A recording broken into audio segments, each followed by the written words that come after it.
We've seen a pretty steady decline in the number of big, competitive couch multiplayer games over the last few years, but this was a huge focus of the original Xbox. Having 4 controller ports like the Nintendo 64 and the Dreamcast before it, the system was ideal for a good, fun, and competitive party game. So at launch, Microsoft brought out Fuzion Frenzy, or as a lot of people refer to it as Xbox's Mario Party. And when you look at some aspects of the game, that's a pretty good description, but in others, I'd say that doesn't hold true at all.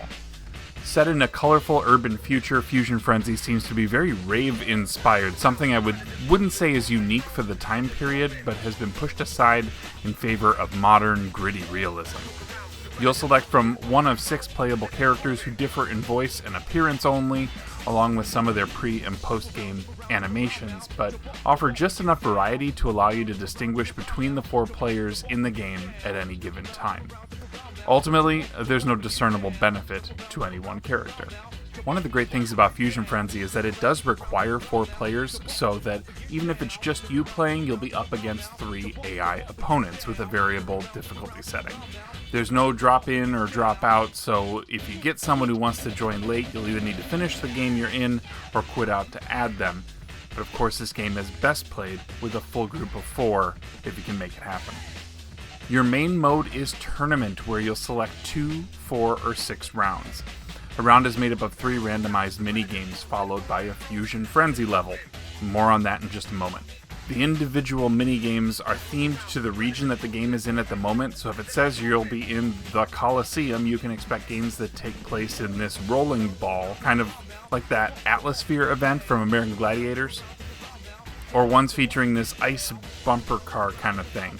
There's a really good assortment of mini-games available, some very inspired by other kids' games, like this one that plays a lot like Hot Potato, or Keep Away, Whack-A-Mole.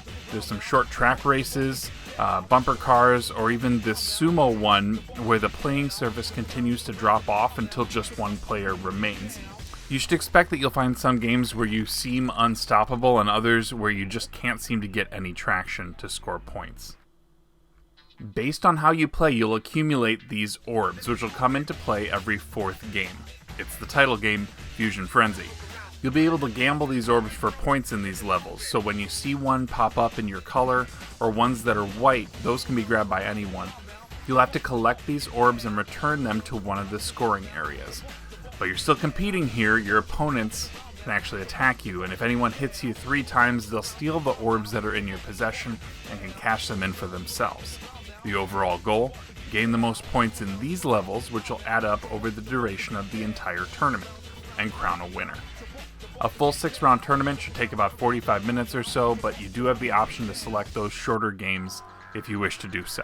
And while this main mode is probably the best thing I'd recommend here, it's worth pointing out that unlike other party games like Mario Party, there's no overarching board game mechanic to drive the games forward. And while the regions have an overall theme dictating which games could get selected, it's always going to be a fixed number, 3 minigames per region, followed by that Fuzion Frenzy level. There's still enough variety that you're unlikely to get the same combination of minigames with repeat sessions, although I did have a time when the same game was randomly selected back to back, but that's still very unlikely. But if you simply wanted to just play the games you like, need something with less structure for a get-together, or you just don't want to lock yourself in for 45 minutes of play, you might want to look at Minigame Frenzy. This mode eliminates the random aspect of tournament mode and just lets you pick your levels, keeping tally of wins for bragging rights. It's a nice option to have, and I'm glad it's there. In the music and sound effects department, there's nothing overly enticing there. The announcer is fun, and the voice acting from the competitors is both appropriate and fitting for the diverse cast. The game allows also for custom soundtracks, so if you are playing on an original Xbox, you could insert whatever music you'd like instead. In addition to a sequel on the Xbox 360, Fuzion Frenzy is backwards compatible with the 360, the Xbox One, and the new Xbox Series consoles, with graphical boosts to the game on the newer hardware.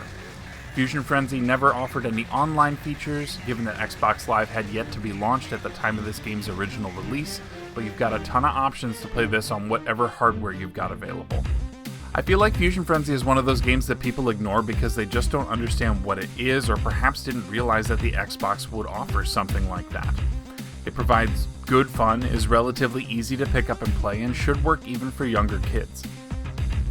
Getting a physical copy should be relatively easy, and you'll have the option to pick it up digitally on the aforementioned backwards compatible consoles if you'd prefer. And I really do think you should, especially if you missed those days of some good old party games. I want to thank you for checking out this episode of XboxerBriefs, and to thank those of you who've helped achieve yet another milestone for this channel. Thank you so much for your continued support. If you enjoyed the review, be sure you're subscribed so you know when the next one drops, and hit that like button. It really does help YouTube know which videos to prioritize sharing with other Xbox fans. I'm always intrigued to hear about games that people love for the system, so let me know in the comments if you've played Fusion Frenzy, or about another one of your favorite Xbox titles. Maybe someday we'll get around to a briefing all about it too. That should about do it today for XboxerBriefs. Thank you for watching, and I'll see you next time.